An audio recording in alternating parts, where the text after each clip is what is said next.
I've been thinking a lot about how I could come here, and now really listen to this. I've been thinking about how I could come here and give you a real distinct advantage in life by sharing some things that are important that I wish I would have known when I was at your stage, right?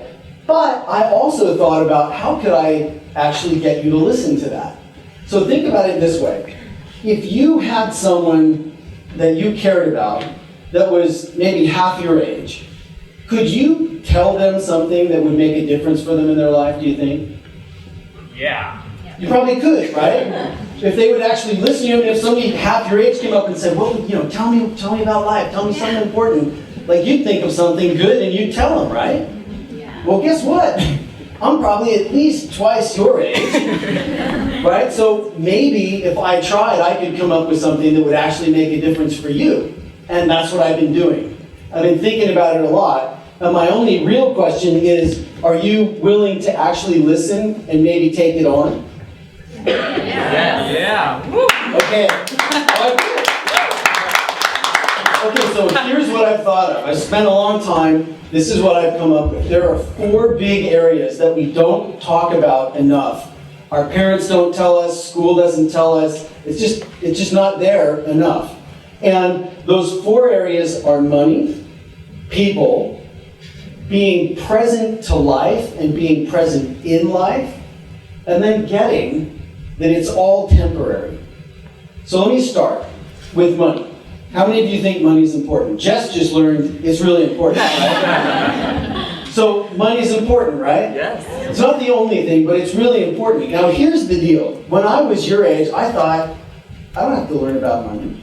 I'm just going to get so rich that I don't even have to think about it. Right? Well, if you're thinking that, okay, I understand. I did it too. And you know what? It hasn't happened yet. And the other thing about it is that I've realized over, the past entire lifetime that I've had is even if I did get that rich, that I didn't have to think about it, if I had 10 million in the bank, $1 billion in the bank, whatever, well, if I didn't think about it, it wouldn't stick around. It would be gone immediately, right? So even if you do get super duper rich, you're going to have to deal with money. So rich or poor, it's something you'll have to deal with for the rest of your life. So here's a story, okay? I've just graduated college, and I've got a job, which is pretty cool, and I'm working, and I get paid every month. And I pay my bills, and then I live through the month, and I do the things that I do and spend my money, and by the end of the month, I don't have any money left. And then the next month, I do the same thing. I get paid, pay my bills, live through the month. By the end of the month, I don't have enough money left. So it's pretty obvious to me that, I'm not making enough money right now to save. So I can't save money. So, it goes that way for actually way too long. And then I did something that I'm going to ask you to do. And Jess told me you guys don't do this. And I understand that you're broad and not necessarily deep, and there's advantages to both. But I read a book. I read 2 books. So take out a pen and write on your program these 2 books, because you're going to want to read them, I promise. And you said you'd listen, right? So one is called Rich Dad, Poor Dad by Kiyosaki. Just Rich Dad, Poor Dad. You'll find it easily. The other one is called The Millionaire Mind by Eckhart. Now, I read those 2 books, and the big realization I had is that I was working so hard, but I wasn't paying myself at all. It was like I had this, river. It's not the biggest river, but I had a river of money coming into my life, and then that exact same river flowed right back out of my life. And I wasn't getting paid for all my work at all. I was just kind of taking it from one person and handing it to the next. And I visualized it as a river, and I visualized diverting just a little bit of that into a lake. And making that lake grow and grow and grow, and that would be my reward for all the work I did. I would keep that. I wouldn't spend it. I would just save it. So I looked at the numbers. Clearly, I was not making enough money to be able to save 10% of it. I just knew that was not going to happen. But I did it anyway, and I kept doing it, and I kept doing it. And all of a sudden, I had kind of a decent-sized lake over here. The lake was almost as big as the debt over here. But I had something, And what was really cool about it is I was proud of it, and I cared about it. And all of a sudden, it felt like I had something, and I had a reason to keep going forward. And it was a huge breakthrough for me in the area of money. So, Rich Dad, Poor Dad, and The Millionaire Mind. Read them. And if you want extra credit, go look up compound interest or compounding, because it makes a huge difference for you, and it makes hardly a difference for me. It makes some difference for me, but nothing like it could do for you. So that's money. The second area is people. So in the area of people, who are you going to be with for the rest of your life? Who's the one person that's always going to be there? Yourself, right. But is it only going to be you? Are any of you going to go live on a desert island by yourself? No. So you really will, same way you'll always have to deal with money, you really will always have to deal with people, right? So that's a given. So here's my recommendation. The first person to start with is yourself. Because, you know, and I know working on yourself in high school, like if somebody came and said, oh, John, do some personal growth and development work. You know? You're like, are you kidding? That's dorky. Well, here's the thing. 4 years out of what's probably going to be a 100-year lifespan for you, right? It's only 4 years out of 100. That's high school. So you're playing high school for high school, but you're also playing high school for something way beyond high school. So start now to look at yourself and work on yourself in the same way that you exercise and eat right, and it will give you a gigantic, enormous advantage in your life. And the two things that I'll give you for this, there's a book, and it's probably the most poorly named book in the universe. Are you ready? How to Win Friends and Influence People by Carnegie. But write that down because it's just mistitled. It's not a bad book. What it should be called is How to Live Well and Powerfully Among People. Now, that's a great place to start. And then, if you absolutely refuse to read but you still want this one, go to landmarkeducation.com. It's the absolute best training at the absolute most affordable prices that I've ever found anywhere, and I've done a lot of training. And that's one of the things that I've heard myself say way many times is, gosh, I wish I would have done the Landmark Forum when I was in high school. Gosh, I wish I would have done the Landmark Forum when I was in college. Oh, I wish I would have done this so long ago. So, how to win friends and influence people, and do the Landmark Forum. So, and what I'll tell you about this is, imagine what it's like for you to be around your best friend. It's good, right? Right? Yes. Yeah, because they love you. They think you're awesome. Like you can hardly do anything wrong around them, right? And it's like that to be around you for them as well. But what if it was like that for everybody? Not just your best friend.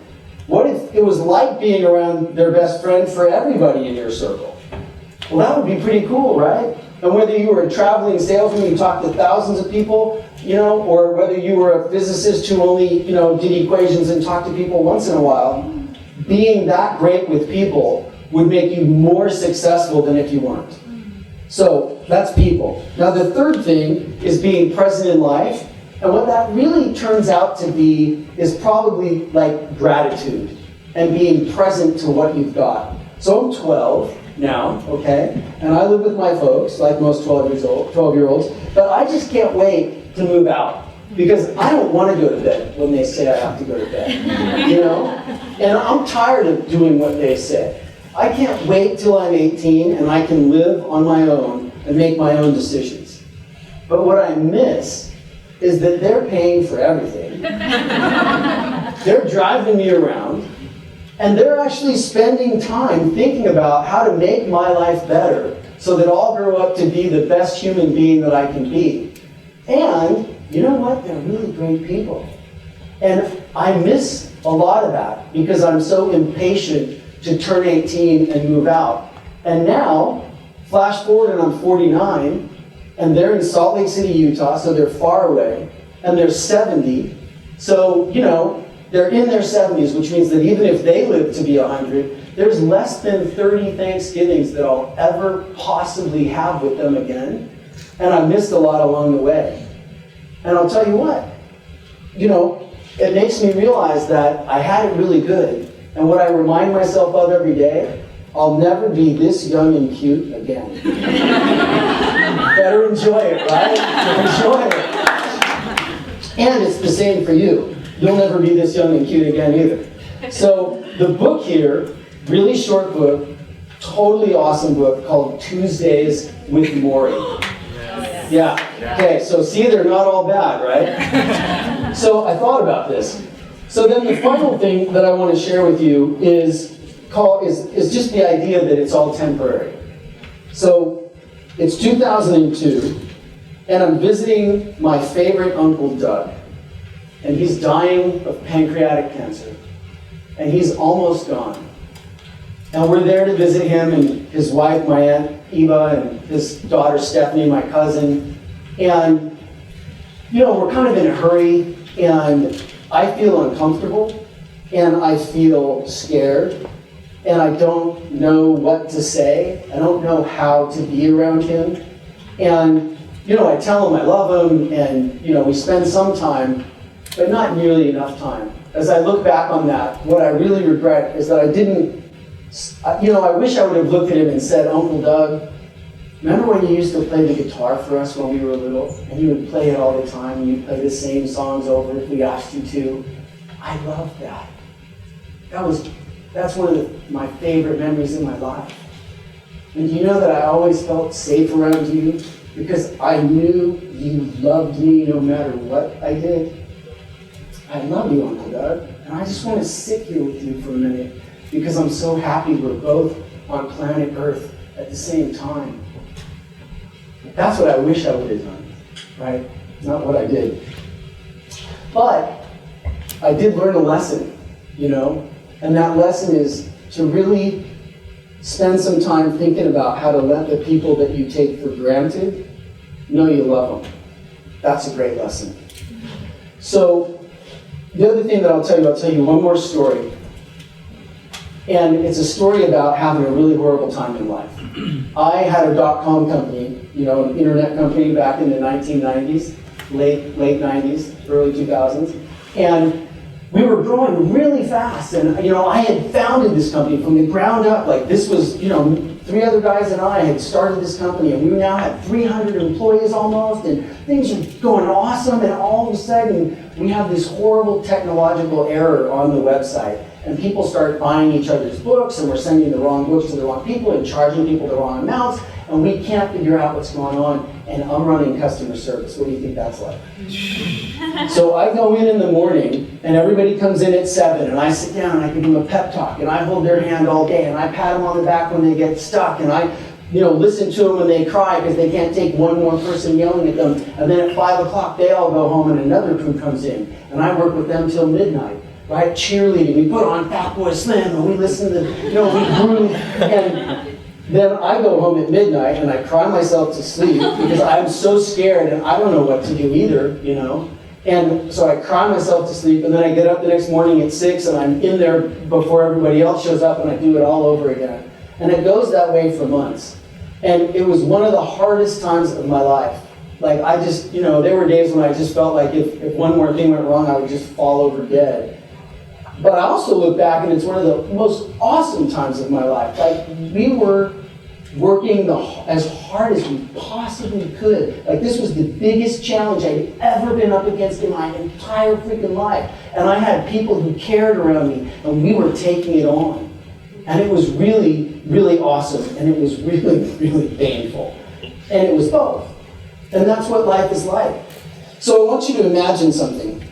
Imagine your whole life, everything in your life. Now imagine someone comes along and they take everything from you. They take your family. They take your home. They take your right to an education. They take everything you've got away. And there you are, destitute and alone. How does it feel? It feels awful, right? It's horrible. This shouldn't even happen, right? Now imagine you give it all back to you, just like it was. Everything's just like it was. Your life is back. Your family's back. Your home is back. You can go to school again. How does that feel? That's pretty awesome, right? You know how happy you'd be? Well, be that happy now. because you've got it. And use it like you're gonna lose it. Because you will.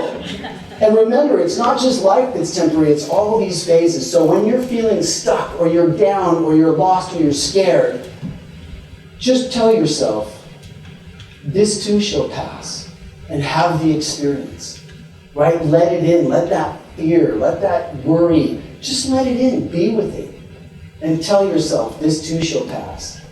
And when you're having those moments when you're really happy, and you're successful, and TEDxYouth Youth is happening, and your people, your favorite people are around you, right? Like, enjoy those moments too, let that in, because this moment too is gonna pass. And I really wish somebody had sat me down and explained this to me when I was where you are.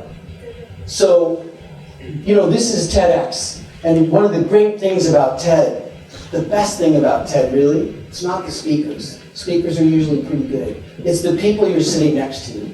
So I encourage you to talk to each other on the break. Make new friends, talk to each other after this is over, and keep the conversation going. And, you only get one shot at this thing called life, right? So play full out. Play full out. And here's the thing. I'd rather regret something I did than something I didn't do. Now that's dangerous advice, but I'm giving it to you. So, that's what I've got for you. This is the best that I can share with you. And I thought about it a lot.